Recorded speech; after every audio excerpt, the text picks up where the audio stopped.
অনেক দিন আগে একটি ছেলে তার পিতার সাথে একটি খারাপ ব্যবহার করে, যার কারণে তার কোটি টাকার ব্যবসা ধ্বংস হয়ে যায়। এই ভুল কখনো আপনিও করেননি তো? আসলে হয়েছিল কি, একটি গ্রামে একজন ভাস্কর থাকতেন।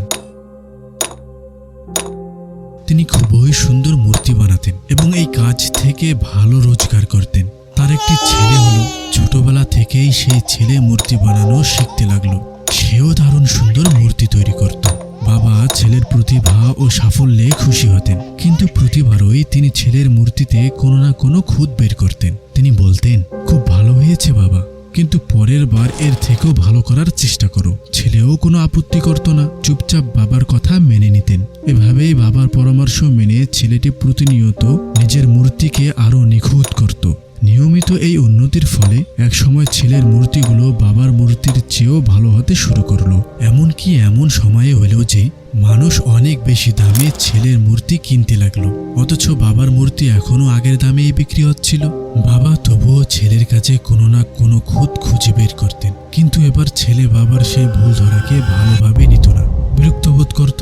অবশেষে এমন একদিন এলো যখন ছেলের ধৈর্যর বাঁধ ভেঙে গেল। বাবা যখন আবার খুঁত ধরতে এলেন, ছেলে রেগে বলল, আপনি নিজেকে এত বড় ভাস্কর ভাবেন, যদি আপনার এতই জ্ঞান থাকতো তাহলে আপনার মূর্তিগুলো এত সস্তায় বিক্রি হতো না। আমি মনে করি না আপনার পরামর্শের আমার কোনো প্রয়োজন আছে। আমার মূর্তিগুলো একেবারেই নিখুঁত। বাবা ছেলের কথা শুনে চুপ হয়ে গেলেন। বাবা কোনো কথা না বলে সেই দিন থেকেই ছেলেকে পরামর্শ দেওয়া বন্ধ করে দিলেন। প্রথম কয়েক মাস ছেলে খুব খুশি ছিল, কিন্তু ধীরে ধীরে সে লক্ষ্য করল লোকেরা আর তার মূর্তি তেমন প্রশংসা করে না। তার মূর্তির দামও বাড়া বন্ধ হয়ে গেল। শুরুতে সে কিছুই বুঝতে পারছিল না। শেষে সে বাবার কাছে গিয়ে সমস্যাটা বলল। বাবা শান্তভাবে শুনলেন, যেন তিনি আগেই জানতেন এমন একটা দিন আসবে। ছেলে জিজ্ঞেস করলো, বাবা আপনি কি জানতেন যে এমন হবে? বাবা বললেন, হ্যাঁ। ছেলে অবাক হয়ে বলল, তাহলে আগে আমাকে বোঝালেন না কেন? বাবা উত্তর দিলেন, কারণ তখন তুমি বুঝতে চাইতে না। আমি জানি তোমার মূর্তি আমার মূর্তির চেয়েও অনেক ভালো তৈরি করো। এটাও সত্যি যে আমার পরামর্শ সবসময় সঠিক ছিল না, কিন্তু যখনই আমি তোমার কাজে খুঁত ধরতাম তখন তুমি নিজের কাজ নিয়ে সন্তুষ্ট থাকতে না। তুমি চেষ্টা করতে আরো ভালো কিছু বানানোর, আর সেই চেষ্টাই ছিল তোমার সাফল্যের আসল কারণ। কিন্তু যেদিন তুমি নিজের কাজে পুরোপুরি সন্তুষ্ট হলে এবং ভাবলে এর চেয়ে ভালো আর কিছু হতে পারে না, সেদিনই তোমার উন্নতির পথ বন্ধ হয়ে গেল আর অবনতি শুরু হয়ে গেল।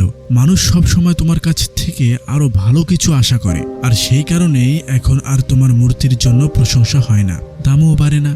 কিছুক্ষণ চুপচাপ থেকে ছেলে জিজ্ঞেস করলো, তাহলে এখন আমি কি করব বাবা? বাবা এক লাইনে বললেন, অসন্তুষ্ট থাকতে শেখো।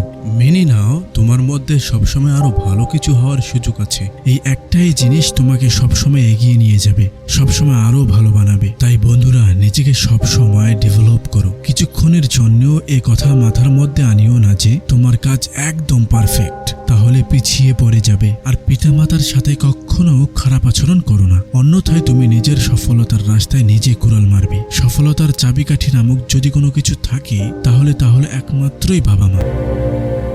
সো কন্টেন্টটা কেমন লাগলো আমাকে অবশ্যই কমেন্ট বক্সে জানাবে, আর সাবস্ক্রাইব না করে থাকলে অবশ্যই করবে। Thanks for watching. So take care my friend, all the best.